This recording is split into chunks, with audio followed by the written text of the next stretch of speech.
topics and opinions expressed in the following show are solely those of the hosts and their guests and not those of W4CY Radio, its employees, or affiliates. We make no recommendations or endorsements for radio show programs, services, or products mentioned on air or on our web. No liability, explicit or implied, shall be extended to W4CY Radio or its employees or affiliates.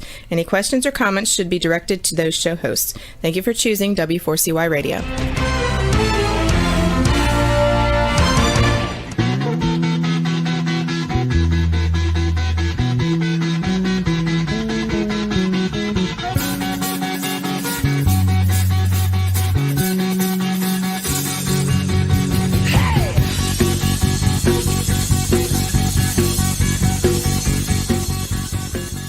Welcome to the Camping Show. CW gets with you here. It is Wednesday, June 23rd, 2021. Hey, I just want to mention we finally got rain here in Chicago, the Chicago area. I think we have enough maybe now to float some boats down a local river. So we're really thankful that. I know Canada's been waiting for some rain. I think they got theirs. We finally got ours. So happy about that.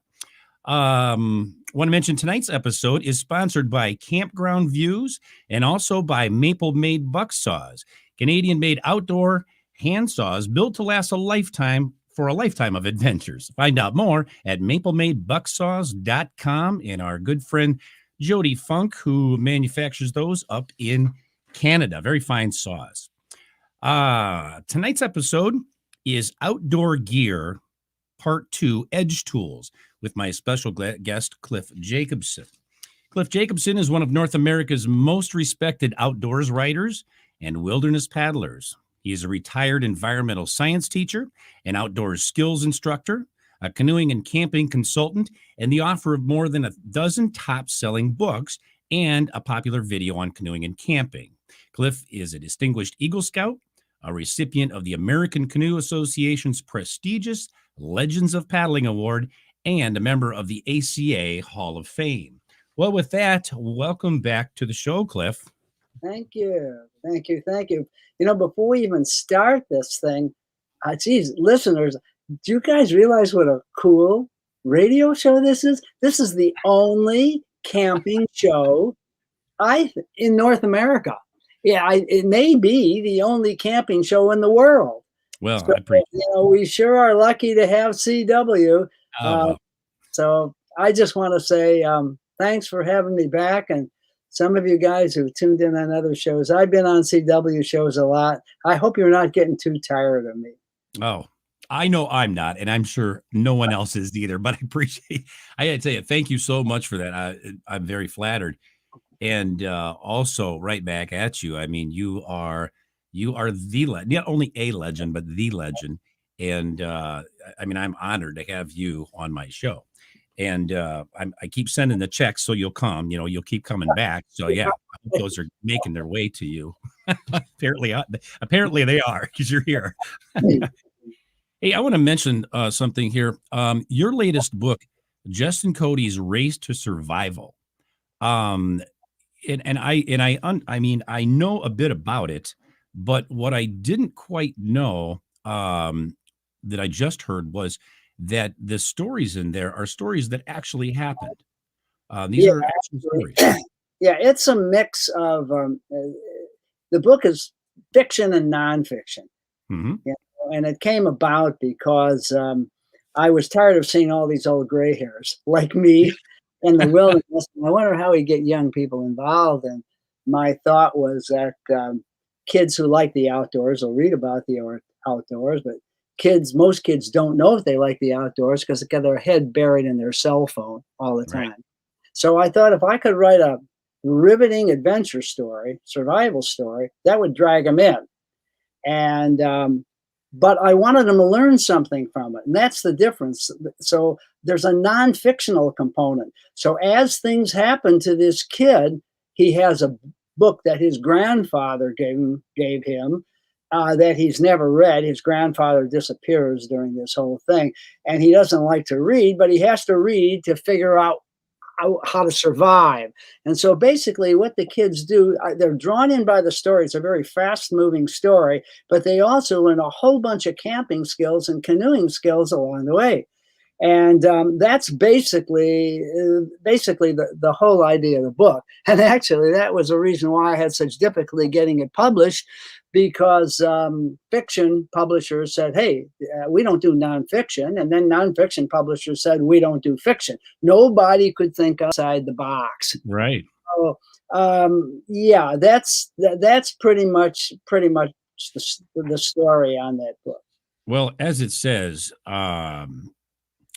a first of its kind, and that it is. Well, it's first because nobody's ever mixed fiction with nonfiction before. Right. I thought it was a great idea because, I got the idea because when I used to teach school, one of the favorite, and every Friday during certain times of the year, I would read something to the kids. We'd read a story. We read all kinds of different teen books, but their favorite was Hatchet by Gary Paulson. Wonderful book. I probably read Hatchet 40 times, maybe. Okay. Great book. Loved it. But the thing that, and in a sense, my book's a little bit patterned after the idea of Hatchet, but it's really much different. Okay. But the thing that I wanted to do that I didn't feel was done in any of the teen books is there was no learning about the outdoor, serious learning, skills stuff. I thought, well, gee, I can stick skills in there and kids will learn skills as well as being entertained. So yeah, that's the story. Now, did you, real quickly, because I know we want to get, but did you find that to be, did you find that to work? I mean, has that been very, I mean, has that been well received? Wonderful comments from kids. Yeah. That said they just absolutely love the book. Ironically, adults really like it too. Well, admittedly, go ahead. I'm sorry. Yeah, at first my thought was adults really like it. I don't know if this is good or not because it's good for teenagers. But I taught teenagers for 35 years, so I really know the age group. So yeah. Well, admittedly, I have not had the opportunity to read the book, and I don't have time to do my own laundry sometimes. So that, but I will. I promise you, I will one day. But I do. What I wanted to say was, we just lost you.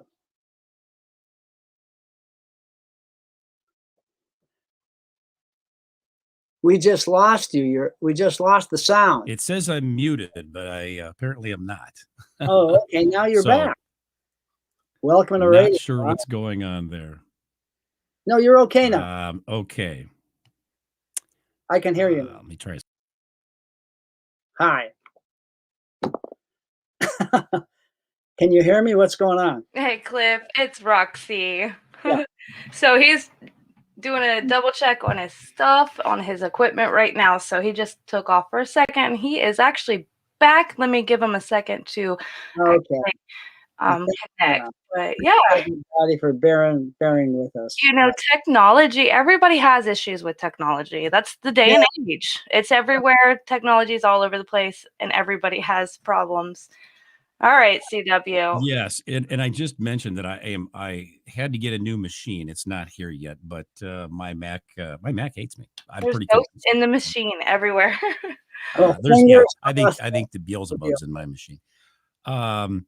But yeah, and I just wanted to mention that Cliff, last night you were on Canoe Hound's Adventure Show with Dennis Rogers, and it was a fantastic show. I really enjoyed that, and tonight you're on this show. I just want to be your agent. That's what I wanted to ask you about.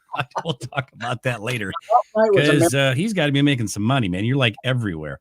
Yeah. In fact, I think you're probably there's another fella by the name of Jagger over in England, and he might be right on your heels, but I think you're the most popular man right now of all the camping and canoeing in all the continents. So good for you, sir.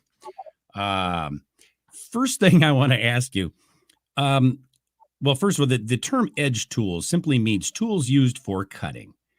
Tonight, we'll specifically be talking about the 3 edge tools for camping: the knife, the axe, and the saw. Let's start with the knife. Specifically, what are we looking for, Cliff? Well, first of all, you got to decide if you're a camper or a hunter, because there's a difference. So, but there's some things to look for. I like fixed blade knives and I like folding knives.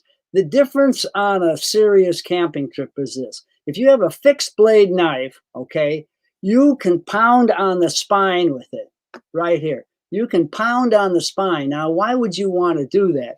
Because when you cut wood for a fire, if it's wet or damp or raining outside or whatever, you need to split that into finer and finer pieces.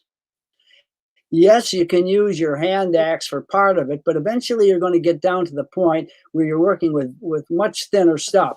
With a knife, with a fixed blade knife, you can actually take a chunk of log that's 10 inches long, that's 3 inches in diameter, and using a mallet, which is just a heavy, not that one yet, wait.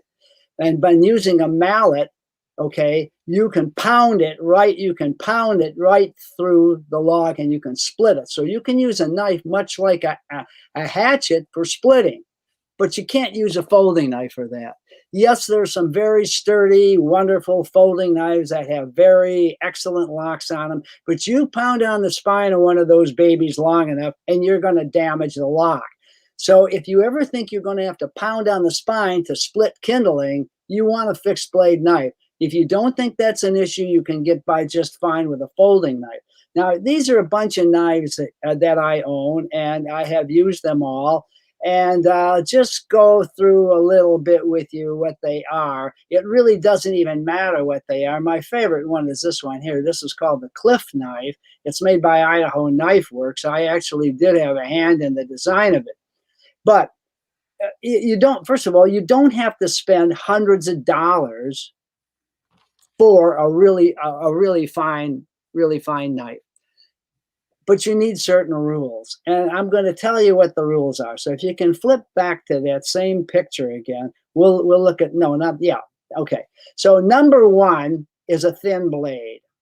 Now, how thin? Well, I'll tell you, my rule is anything that is over 1/8 of an inch at the spine is the kiss of death. And frankly, I think 1/8 of an inch is too thick. Now, let me back up a little bit and tell everybody a story while we're doing this. Some years ago, my wife and I attended a butchering class here in River Falls, Wisconsin. We have a college right here, and we have a meat science program. And the director of the meat science program put on a little show for us. They slaughtered a sheep, okay? They killed a sheep, they slaughtered it. He took that entire sheep apart. Go back to that picture, please. Can you go? Yeah. He took that entire sheep apart with a knife that looks very similar to what you see here, which is just a butcher knife. He took the entire animal apart. It took him about, I would say, an hour and a half, and he had everything out. The steaks done, the chops, the whole ball of wax. So, and he said, this is all you need. You don't need a bunch of fancy knives. And so I baited him a bit. And I said, excuse me, Prof. I said, I have a question. You know, the Indians used obsidian knives. Obsidian is glass. I said, you drop one of those knives, bang, they shatter. I said, how are they able to butcher buffalo with an obsidian knife? This is what he said. He said, quote, 2 reasons. 1, those knives were razor sharp. Number 2, the Indians knew what they were doing. And then I said to him, I said, you know, I have friends who are hunters, and they look at my knives and they say, oh, those blades are so thin. I could never use that to skin a deer or a moose with. So they show me their big, thick bladed knives. And I say, why do these hunters use such thick bladed knives? And his answer was, because they don't know what they're doing. So, you know, one of the things that I do, and if you say, keep that slide on for another second, if you would, can you put it back on? And put that picture, but yeah. Okay, I want you to look down over here. This is an old-fashioned paring knife. It's made out of carbon steel. It's an old hickory. I just sort of polished it up a bit, blued it a bit. It's razor sharp. And a lot of times when I do seminars on fire making, I will use this knife here to split chunks of log that are about 10 inches long and 2 inches in diameter. I'll pound them right through with a heavy chunk of wood. And people are amazed that you can do this with a little thin bladed paring knife. The point is you don't want a thick blade. And the test is get a tomato. If you can slice a tomato paper thin with your camping knife, you got a good camping knife. If it makes just a bunch of thick chunks and stuff, 1/8-inch slices, 1/4-inch slices, what good is that knife? Because in a camping situation, most of what you do with a knife involves cooking of some sort, preparing foods, slicing open plastic bags, stuff like that, and preparing kindling. So first of all, is a thin blade. All right, secondly, I'm going to suggest to you that what you really want is a flat grind. Now, there's a number of different kinds of grinds. They're not shown here. These are all flat grinds, all right? That means that each side of the blade is ground from the spine all the way to the edge. Now, the best type of flat grind is what they call a double flat grind. In other words, this is a little thicker here, and then it gets thinner and thinner and thinner till it gets to razor thin right here. It's also tapered back here, so it's a little thicker back here and gets thinner and thinner as you go towards the end. This is called a double taper. You don't see a lot of knives like this. Why? Because they're expensive to mill, because you have to do it this way, and then you have to do it this way. It's much easier to make a knife like this. Just a straight chunk of steel, goes zip out with an edge on each end. Now, with an edge like this is a Mora knife, and these are real popular in Sweden, Norway. People who work with wood like them, because this kind of an edge actually is real nice for cutting shavings out of wood, doing stuff with wood. It's a decent grind. It's a good grind. It's not my favorite, though. I much prefer a flat grind like you see here. Now, if you look at a butcher's knife, you take any butcher's knife, you're going to find the butcher's knife are basically flat ground. They're basically double flat ground. One going this way and then flat ground this way. You can also get what's called hollow ground. I don't have a picture of a knife with a hollow grind, but it's just a concave grind. Now, it makes the knife look very pretty if you have a concave grind. Also, you wind up with an extremely thin and very, very sharp edge. That's the good news. The bad news is the edge is often so thin that if you do very heavy work with it, you can break it out. Plus, it's real thin here, and then it gets thicker, much thicker as it goes up when you get rid of the hollow grind, and it's not as nice as a completely flat ground blade for slicing. Okay, so that's the second rule that I would give you. Now, when it comes to steel, this is really a ball of wax. If you've noticed, most people have, or a lot of people have, very expensive kitchen knives. Some of these kitchen knives are $50, $100, even more than that. Then go into their kitchen and check them out. They've spent a huge amount of money for a knife, but with rare exceptions, it's dull. They don't know how to sharpen it. So they buy these electric sharpening things, and yeah, these electric sharpening things and these mechanical sharpening things, they'll get a knife pretty sharp.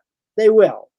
But they're not going to get it. If you like a knife that's super duper razor sharp, you're not going to do it with one of those things. You really need to do it by hand. But the problem is, most people who camp out, they buy equipment. They're like the 8th graders I used to teach, which is if they don't get it instantly, they don't want to learn it. And in order to learn how to sharpen a knife, it takes some time. Okay. Sure. When I teach knife sharpening, I work with people for about an hour so that they understand how to set up the angles and so forth. And then I say to them, you got to practice now. After you've practiced for a few days, you'll get it, and you'll never use one of these mechanical sharpeners again. Mm-hmm.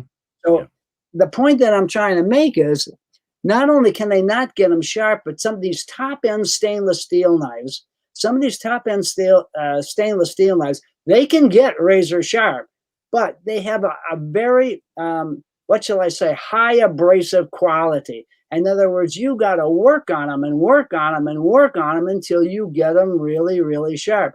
The old-fashioned carbon steel, zip, zip, zip, it's a razor blade, and it's that quick. And I would also say, if you're going to, personally, I like carbon steel knives. Oh, yeah, Cliff, they rust. Yeah, gun rusts too. Axe rusts too. But I take care of my tools. You don't want to take care of your tools, get a stainless steel knife. But I'll tell you right now, with a rare exception, you will have trouble getting a stainless steel knife as super razor sharp, as fast, and as easy as the old-fashioned carbon steel that your grandpa had. This said, there are good stainless steels, poor stainless steels, terrible stainless steels, one of which is surgical stainless steel. Yeah. Oh, surgical stainless steel, it's got to be good, doesn't it? Oh, yeah, it's real good. They make their little cutting tools out of the stuff. They use them once and throw them away. No, it's not very good stuff. Surgical stuff sounds really good. I mean, after all, wouldn't a surgeon use the very best? No, he uses something you throw away and he gets another one.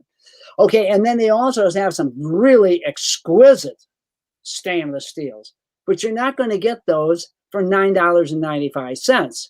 You're going to pay good bucks for them. So you kind of need to decide what you want. Now, if you go back to the picture that you saw before, these are some of my favorite knives, and I'm just going to go through them a little bit and just tell you a few things about them. Okay, this is a Groman. This is made in Pictou, Nova Scotia, in Canada. And this has been around for a long, long time. It looks like a strange knife, but it's really, really cool. It's an excellent design. Now, about 20 years ago, maybe a little more than that, Groman was making the #1 camper, which was a wedge grind. It was not flat grind. It was a wedge grind, and it was stainless steel. I talked to them real hard, and I convinced them to make a carbon camper and to make it flat ground on both sides. So this is called the #1 carbon camper. It's carbon steel, and it's flat ground on both sides, and retail here in the States is probably about $120 for this knife. This is one of the best, if you want a really fine quality knife and you don't want to spend a fortune, this is as good as it gets. This is a Cliff knife by Idaho Knife Works. This is made out of L6 tool steel. It will rust real fast if you don't take care of it. This knife is around $150. This is a very, very old Gerber Shorty, which is made out of a steel called M10. It's so hard, it's 60 to 62 on a Rockwell scale. Most people cannot get it sharp. I can, but it takes me a while, and I have the right stones.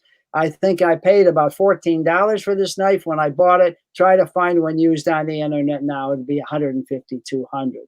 This is made by Victorinox. I don't remember the actual number, but it's basically a thick butcher knife. These knives are about $29. Nice knife for the money. There's your little paring knife. Now, this is one of my favorites, and actually in a folding knife. I'll come back to it in a minute because I'll hold it up. We'll skip this in just a second. We'll go down here. This is a Mora knife. Now, these Mora knives are real inexpensive. I think this knife here is about $15, $20 tops. If you don't have a lot of money to spend, and you can get the Moras in stainless steel, or you can get them in carbon. I strongly suggest you get carbon. First of all, you'll be able to get the knife razor sharp. Secondly, if you ever have to use which you probably won't, but if you ever had to use flint and steel, carbon steel stuck on a flint will create a spark. Most stainless steels won't. Not that you care, but that's just the thing. And these things come from the factory almost razor sharp, which is really surprising. So if you want a real good knife for not a lot of money, $20 or less, take a look at the Moras. So now if you want to just put this thing back on me, I'm going to show you this one. We're on and some people are getting a little confused on which knife you're talking about. So we are going to be on I'm going to count them when we get up here. The what? The black one in the middle was the last one we were talking about. Oh, yeah, and I'm just gonna point them down. Hey, put that. You can throw that picture back up there, Roxy. Am I right, Cliff? Back up there.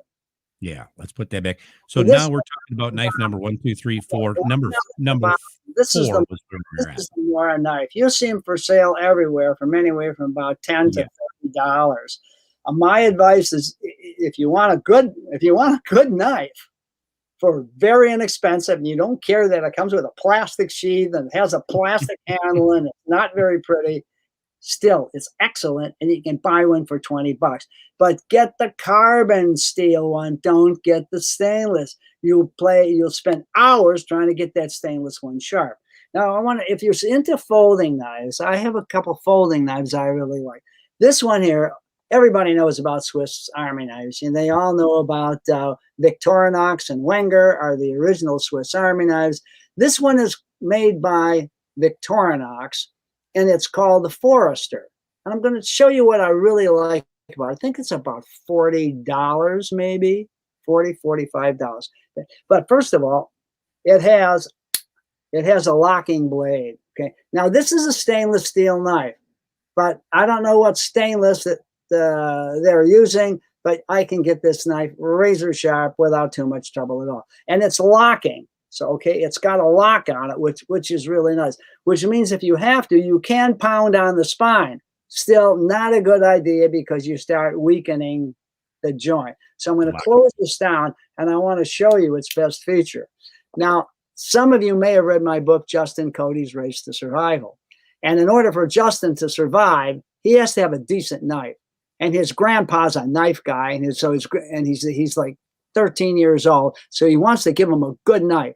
This is what he gives him. This is the knife that is in the book.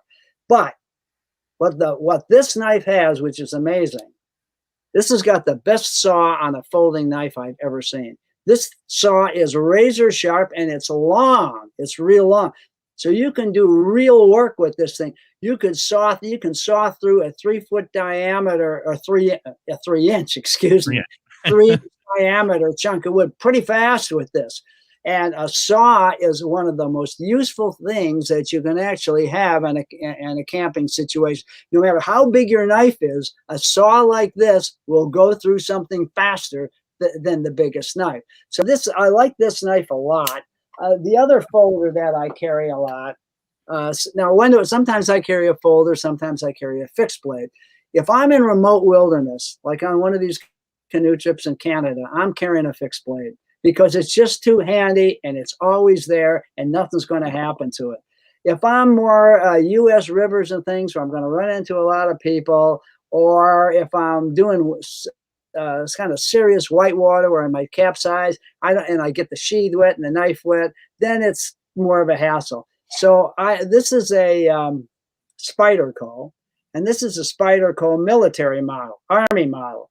And you say, well, why do you like this, Cliff? Well, I'll tell you why I like it. First of all, it's flat ground. It's a stainless steel, but it's extremely high-end stainless steel because this knife is way over $100. But I'm left-handed. Now, I know that doesn't mean anything to you righties out there, but we lefties, we have had to live with all your right-handed stuff our entire life, and we have had to adapt and adjust. And you know what? This knife is left-handed. It's a left-handed knife. What does that mean? Watch, I'll show you. Okay, see, there's the camera. I push the button.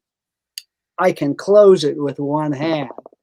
If it was a right-handed model, I would have to do exactly what I did here a minute ago. I would have to hold the knife here, push it here like this, and close it like this. It's okay, I can do that. But you know, when I got a chance to get a real left-handed folding knife, I jumped on it. So yeah, you know, that's I'll tell you what, you took the question right, because I was going to say, hey, let everyone know what makes a left-handed knife a left-handed knife, and it's really the location of the release button. Yeah. Okay, this has what's called a liner lock. You probably can't see it very well in here, but it's a little thing that you push back and forth. Right. Now, with a left-handed model, the knife is designed to hold with my thumb and push that liner lock this way. A right-handed model would be held like this. Okay, well, would be held like this, and I would push the liner lock this way to close it. So if this had a backwards liner lock, in other words, a right-handed liner lock, I would have to close it by first pushing it in, then closing this halfway, then closing it all the way. Yep.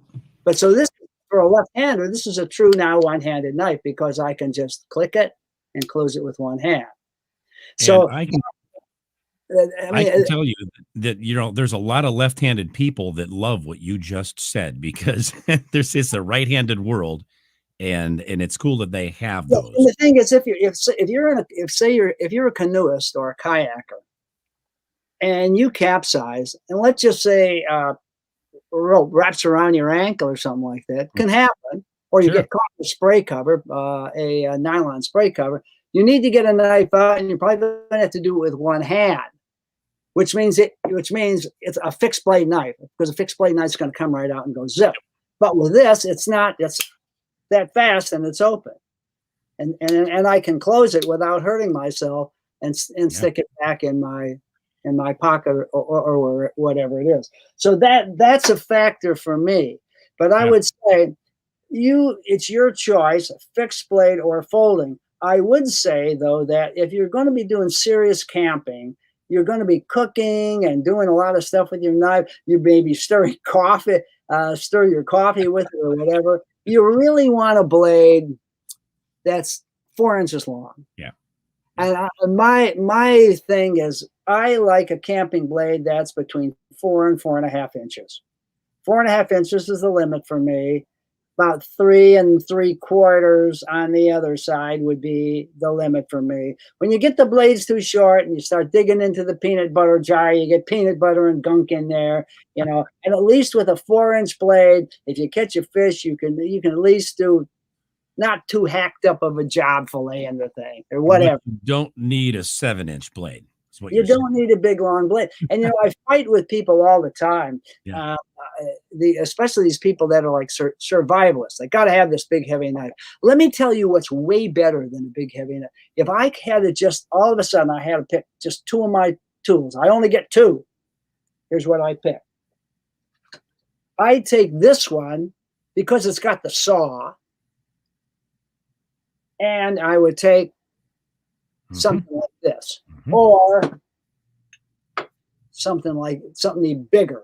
Yeah. With this, I got a saw, I got a splitting tool. I can cut down big stuff with it. I can split big stuff with it. I can saw stuff clean, and I have some extra tools on here that can actually come in pretty handy, like an awl, for example. So that's what I would actually take. I wouldn't take some big honking 8-inch knife. You don't need.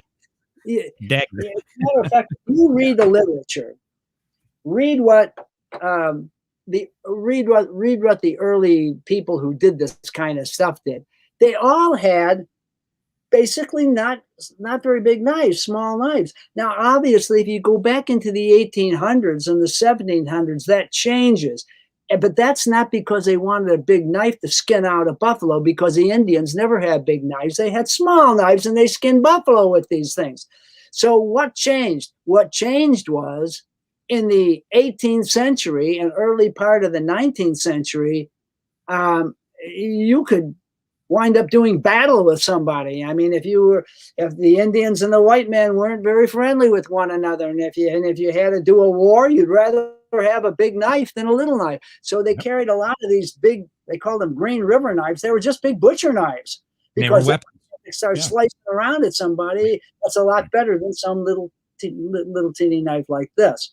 All right. So now, Cliff, I'm gonna interrupt you, and I don't mean to, but we got to do a commercial. But before we do that, and we got to come back, and we're going to talk about axes and saws, and I want to make sure we get enough time to do that. I want to ask you real quickly, how about serrated knives before we go to the commercial? What do you think of those? Serrated knives are basically designed for cutting through airplane doors and car doors. Your question is, but how do they slice salami and pine? There you go. And the answer is not well. Terrible. I don't know one single outdoors person who carries a serrated knife. Furthermore, most people don't have a clue how to sharpen one. And by the way, anybody who tells you that you can buy this knife and it will stay sharp forever is, in a word, I won't mince words, a liar. Yeah. It's impossible. Yeah. It doesn't happen. You will have to sharpen the knife eventually. If you got a lot of money, you can buy a very exquisite steel that's hardened to like 60, 62 Rockwell, whatever, and you can have somebody else sharpen it because you won't be able to probably. And then you can probably use it for a few months longer than the knife that cost you a fraction of that that is sharpened regularly. Yeah, absolutely. No, don't get a serrated blade. Yeah, and if you do have one, you need to sharpen it. There's a rod that they sell. It's for sharpening serrated knives. Yeah, they're getting. You know what they really are good for? Cutting rope. Okay, Yeah. if you have an expensive sailboat with $500,000 worth of expensive rope lines on it, and all of a sudden things go bad, you can just cut that rope real fast with a serrated blade. And some of the river knives actually have a serrated side to it. I know there's a couple of those, and that's I don't know if we want to get into that, but I just have a question for listeners who carry these knives on their PFDs. Yeah. Have you ever known anybody to use one other than for spreading peanut butter and jam? I have one other use. They open beer bottles. Yeah, but I'll tell you what, there's been an awful lot of people that have been hurt with them. Yeah. Now, I'm not saying that you couldn't need one of those in emergency, but I'm saying it's pretty unlikely, and you might be a lot happier carrying a more useful knife, because I see these guys on canoe trips and they pull out these knives like so, and they're trying to slice their salami with it, and it's all they're doing is butchering it up. So, yeah, good point. All right, we are going to take a commercial break here. Don't go away. We'll be back with more of the Camping Show on W4CY Radio and Talk 4 TV right after these messages.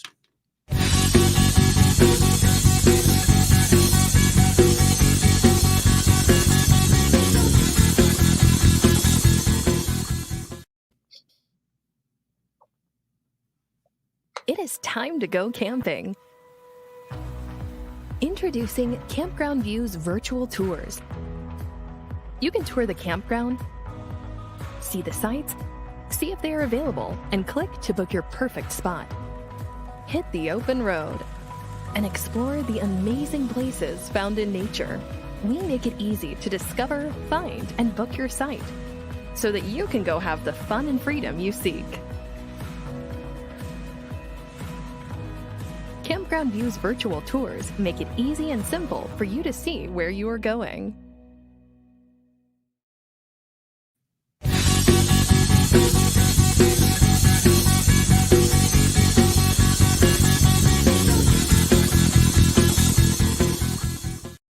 And we're back with our guest, Cliff Jacobson, here on the Camping Show. Roxy, I'm going to have you put up photo number 12. And we're going to have Cliff talk about, and we can run these two together because we got about 10 minutes left, and I want to make sure we get to the end here. Cliff, let's talk about first the axe or the hatchet. What are we looking for here? Well, you know what? There's a cheap axe is better than no axe. Okay, let's start with that. Mm-hmm. But the thing about axes are, if you want to make an axe real cheap, you make basically a wedge.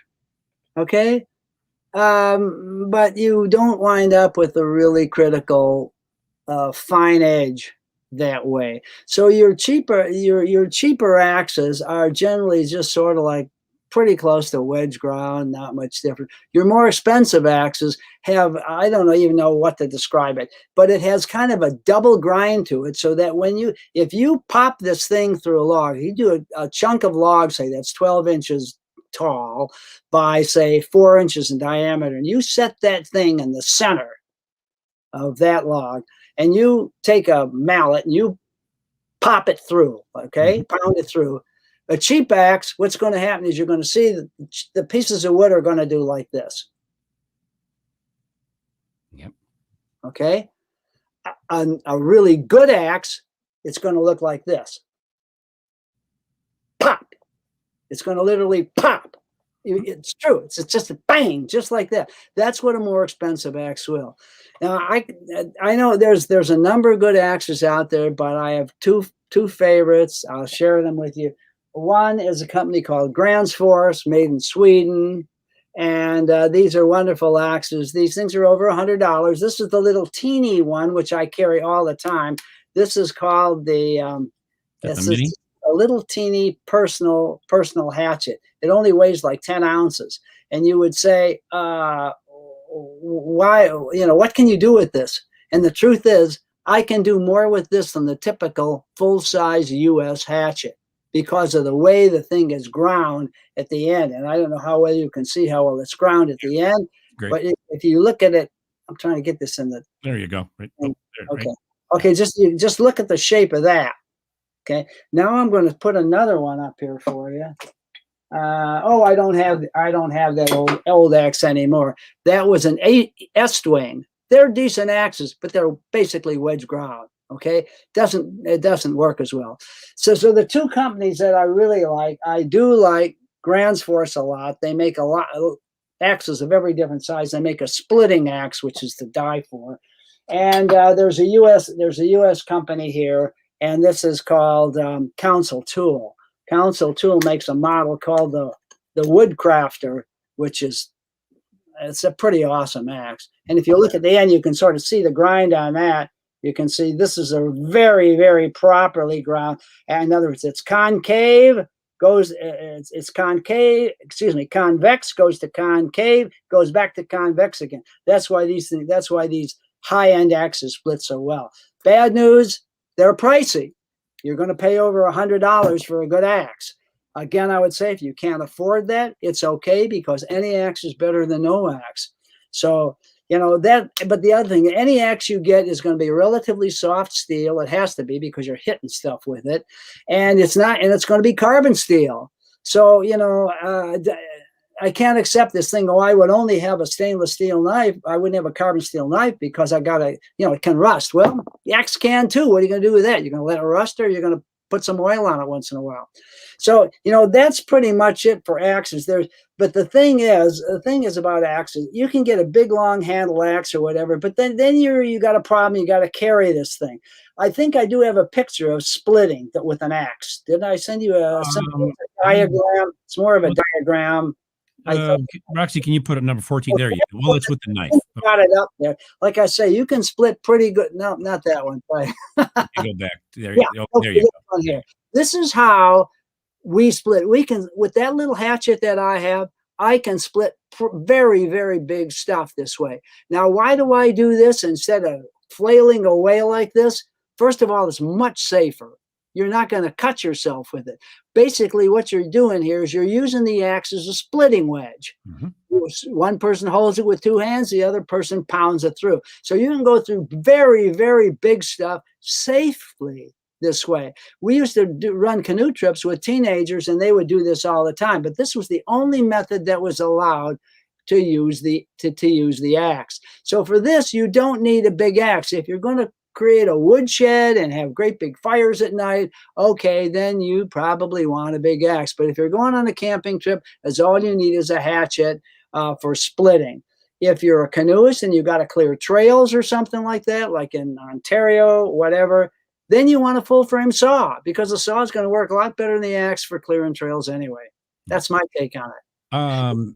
And I'm glad you mentioned length there. There's another here. Roxy, pull the one back up that looks like a funny little tool. That's a woodsman's pal. That's when you need to. There are just times you need a machete. There have been some canoe trips that I've been on in northern Canada where it's so bushy, you just have to clear out a place. Yep. And this thing's been around since World War II. It was actually one of the major survival tool that people carried. And it's basically a machete. But one thing, I know we don't have a lot of time left, but one thing I would like to show is the sheaths, because the problem is most knives and most axes don't come with good sheaths, and you can get hurt with them. You buy an expensive axe, you buy an expensive knife, it will come with a good sheath. But those that don't, pretty much have to make yourself. So if you can maybe throw that picture on there, we're going to talk about making a sheath. Okay, well, not that one. Just show there. I got a picture of a whole bunch of sheaths. I think a whole bunch of, okay. So these are all sheaths that I've made. Okay, and these are what are called case style sheaths. This is the type that the Indians made from decades and decades or hundreds of years. And what you do is you basically get the leather and you form it wet so that it's like a pistol holster. It duplicates the shape of the knife. So what happens then when you have this thing in the sheath, you don't need a keeper of any kind, like a snap or Velcro or anything to keep the knife in. In fact, you can turn this thing upside down. You can turn the knife upside down and shake it, and it won't come out. Okay? Works just like a gun holster. I can do that with this one. Mm-hmm. It's not coming out. It won't come out no matter how the only way this thing is coming out is if I pull it out. And when I stick it back in, listen, if you listen, you'll hear a click. It snaps into place. Yep. Okay. That means it's locked in there. So do we have a minute to just go through how to make one? Actually, I think we're running a little short on time with that. But first, I want you to do this because they can check into that. But tell them where they can get this leather from, because that's something they'll need. You can go online to Tandy Leather Company. There you go. Okay, and what you want a thickness that's less than 1/8 of an inch. Close to 1/8. 1/8 is a little on the thick side. So you want to go a little thinner than that. You can also get rivets from them if you want to rivet the sheath. You can get needles from them, wax thread, and so forth. And you can make a sheath easily in an hour and a half. And I think the important thing is that you made this point to say that, look, this is the best sheath to have. The form fitted just like a gun holster. Right. Fits like, and you won't have to worry about losing the thing. You don't need a snap because that's about the most inconvenient thing you can have. So and the reason why you can't get sheaths like this on typical knives is because it's geared to the specific model knife. Yeah. And the knife makers, they want to have one sheath that they can have a half a dozen different models fit. Right. So they have this goofy thing you stick in and a little keeper on it, which that's just plain dangerous. Right. And that's a very generic thing. And you want a sheath that's fit for your knife. It's so easy to make. You don't need a bunch of tools to make it. All you need is a little teeny drill, okay?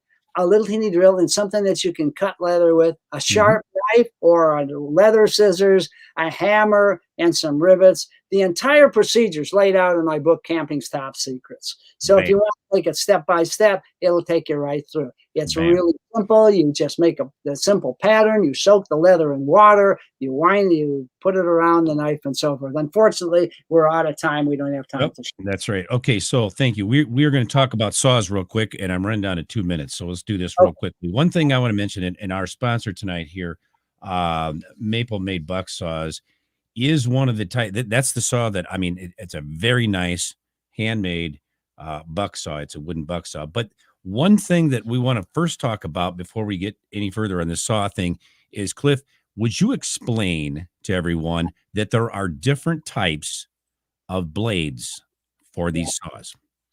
Yeah. Okay. If it's sort of a deal that it's kind of sexy. It's what sells. Okay. I want to show you this. I don't know how well you can see this. Can you see this saw blade? Not yet. Raise it up a little bit. Okay. Bring it up. There you go. Right there. Now, you look at that saw blade, you can see those are all teeth. Now, unfortunately, I didn't bring up the usual. If you go down to your hardware store and you look for a saw blade on any of these folding knives, they're going to have what are called rakers. Okay. And they are really kind of sexy looking double teeth kind of things. And it's about every 5 of these little things on there is one of these rakers. Well, what a raker does, besides look cool, is it rakes the debris out of the kerf, out of the saw kerf. That's all. The rakers don't cut. They just remove debris. So if you get a raker style blade that has one raker for, say, every 5 cutters, you've lost 20% efficiency on the blade. And that's about all you can get in the hardware stores today. It's almost impossible to find blades without rakers. Why? Because when they try to sell them side by side, people look at the ones with the rakers. Oh boy, that's more efficient. That's better. No, it's not. Rakers are for cutting in resonant wood. Okay. If you were a logger in the old days, you would have rakers in your cross-country saw because you're cutting green wood and you got to get that sawdust out of the kerf. Well, guess what? You don't cut green wood when you're on a camping trip. If you do, you're going to jail, boy. That's so it. You're only cutting dry wood. You don't see a carpenter saw with rakers. And the whole idea behind a raker is this: green wood, it's for pitch, and pitch is gummy, it's resinous, it's watery, and a regular saw blade doesn't rake out the saw kerf like a raker does, and that's the reason there are 2 blades. But like Cliff said, this is drywood. We don't have that problem. That's why all you need is teeth. No, he built fine furniture. Yes. Say that again. I didn't catch that. Say that again. I missed it, Cliff. I say he should know. CW should know. Oh, he made fine furniture. yeah. If you want to ask a guy about edge tools, about saws, don't ask me. Ask him. Well, okay. Let me say this one last point that I need to make here, and we are running late. But Cliff, let's talk about size. The small saws, very cute, aren't they? But what happens? Well, if you're going to be cutting firewood, you really need a blade. You really need a blade that's over a foot long. And obviously, the longer the blade, the more efficient it is. You just have to decide what you want. I did really like the looks of those jackknife saws that guy was advertising. They really are beautiful, and they're wonderful for like cutting kindling or cutting branches off trees when you're doing a portage or something like that. It's nice to have a saw like that too, but you do want a big full frame, kind of a buck saw for if you got to go through big logs. You can't do that with a little hand saw. That's right. Well, and yes, and Jody makes some excellent those excellent saws. I mean, he really does. We are out of time, Cliff. Thank you so much. I'm going to tell you though, I just want to remind our audience to visit Cliff's website at www.cliffcanoe.com for his weekly blog posts and a great deal of information on camping and canoeing. And Cliff, I want to thank you for being here with us tonight. It's always a pleasure having you, and excellent show. Thank you so much for having me back. And thanks for the nice comment that one of your listeners just posted. You bet. Well, I'm sorry I popped out for a little bit here. I will have that problem remedied next week. I promise you. Got some new equipment coming. Be sure to tune in for next week's episode, the third and final episode of our 3-part series, Outdoor Gear, Camping Stoves with Cliff Jacobson. Once again, thank you for tuning into the Camping Show. This is CW Guest reminding you, learn more, do more. See you next week. See you.